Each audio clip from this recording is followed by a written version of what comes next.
নমস্কার, আমি পল্লবী আপনাদের সকলকে স্বাগত জানাই অমৃত কাহিনীর নতুন একটি কাহিনীতে। আজ উত্থান একাদশী পালিত হচ্ছে, কিন্তু জানেন কি এই একাদশীর মাহাত্ম্য? আসুন তবে আজ জানি উত্থান একাদশীর মাহাত্ম্য কথা। কার্তিক মাসের শুক্লপক্ষের একাদশী তিথি স্কন্দ পুরাণে ব্রহ্মা নারদ সংবাদে বর্ণিত আছে।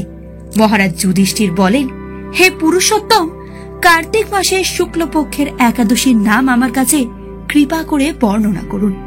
শ্রীকৃষ্ণ বলেন, হে রাজন, কার্তিক মাসের শুক্লপক্ষের একাদশী তিথি উত্থান বা প্রবোদিনী নামে পরিচিত। প্রজাপতি ব্রহ্মা নারদের কাছে এই একাদশীর মহিমা কীর্তন করেছিলেন। এখন তুমি আমার কাছে সেই কথা শ্রবণ করো। দেবর্ষি নারদ প্রজাপতি ব্রহ্মাকে বলেন, হে মহাত্মা, যে একাদশীতে ভগবান শ্রী বিষ্ণু শয়ন থেকে জেগে ওঠেন, সেই একাদশীর মাহাত্ম্য আমার কাছে সবিস্তারে বর্ণনা করুন। ব্রহ্মা বলেন, হে নারদ, উত্থান একাদশী যথার্থই পাপ নাশিনী, পুণ্যকারী ও মুক্তি প্রদানকারী।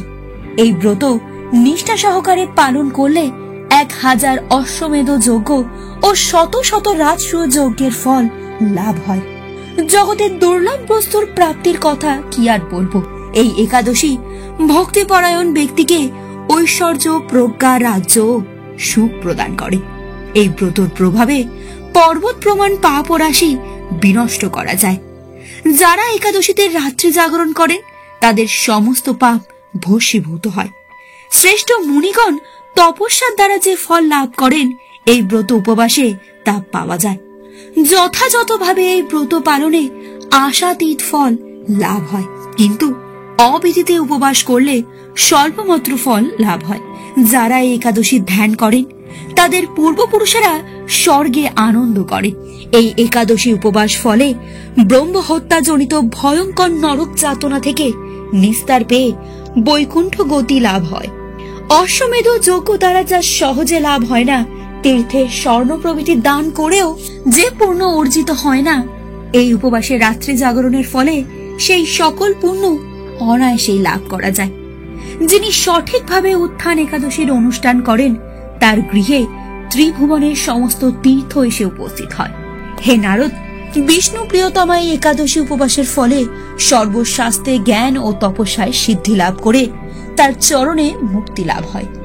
যিনি সমস্ত লৌকিক ধর্ম পরিত্যাগ করে ভক্তি সহকারে এই ব্রত পালন করেন তাকে আর পুনর্জন্ম গ্রহণ করতে হয় না।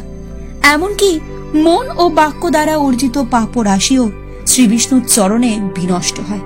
হে বৎস, এই ব্রতে শ্রদ্ধা সহকারে শ্রী জনার্দনের উদ্দেশ্যে জপ, কীর্তন ও হোমাদি করলে অক্ষয় লাভ হয়।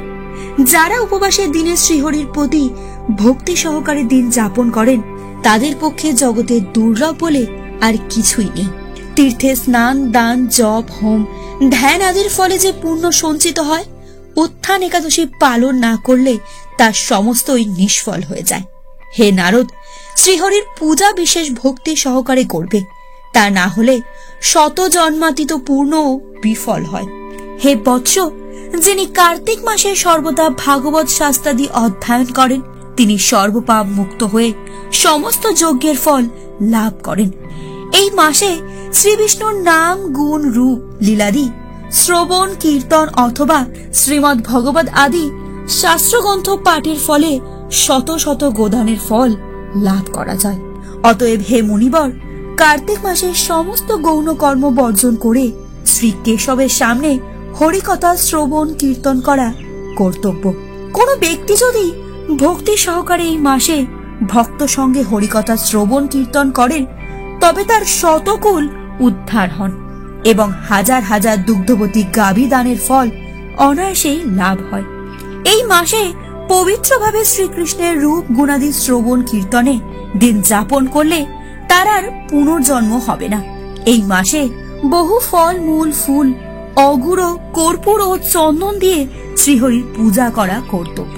শ্রবণ, কীর্তন, স্মরণ, বন্দনাদি নববিধা ভক্তির সাথে তুলসীর সেবার জন্য যারা বীজ রোপণ, জল সেচন ইত্যাদি করেন তারা মুক্তি লাভ করে বৈকুণ্ঠবাসী হন। হে নারদ, সহস্র সুগন্ধি পুষ্পে দেবতার অর্চনে বা সহস্র সহস্র যজ্ঞ ও দানে যে ফল লাভ হয়, এই মাসে হরি বাসরে একটি মাত্র তুলসী পাতা শ্রী ভগবানের চরণ কমলে অর্পণ করলে তার অনন্ত কোটি গুণ লাভ হয়। এই ছিল আমাদের আজকের উত্থান বা প্রবোধিনী একাদশীর মাহাত্ম্য কথা। কেমন লাগলো আপনাদের এই কাহিনী? অবশ্যই তা আমাদের কমেন্ট করে জানাবেন। আর ভালো লাগলে একটি ছোট্ট লাইক এবং আমাদের এই ছোট্ট চ্যানেলটিকে সাবস্ক্রাইব করে পাশে থাকবেন অমৃত কাহিনীর। ফিরে আসবো আমরা খুব শীঘ্রই। ততদিন ভালো থাকবেন, সুস্থ থাকবেন, অমৃত কাহিনীর পাশে থাকবেন। নমস্কার। জয় শ্রী বিষ্ণু।